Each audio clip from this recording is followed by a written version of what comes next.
अस्सलाम वालेकुम। यकीनन आप सब खैरियत से होंगे। आज हम आए ईद उल अज़हा के जानवरों के चारे की दुकानों पे। ये है गुलबर्ग टाउन और गुलबर्ग टाउन के अंदर बहुत बड़ी बड़ी दुकानें हैं चारे की।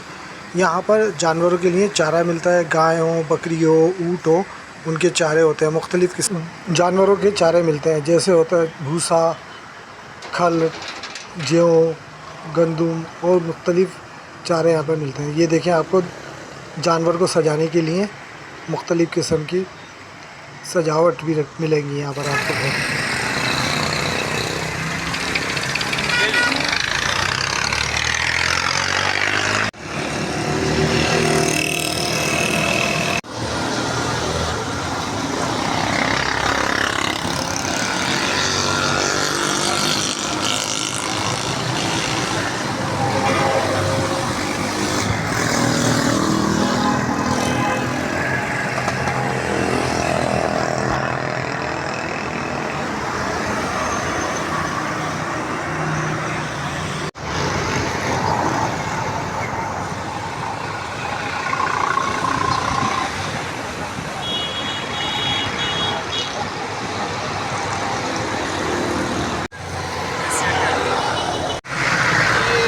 घास की चारा की दुकान है हमारे। हम तो यही कहते हैं कि यहाँ सबसे सस्ता घास मिलता है और ये कि हम ये चाहते हैं कि आप हमारे पास आ जाओ सस्ता घास हो। क्या नाम है आपकी दुकान का?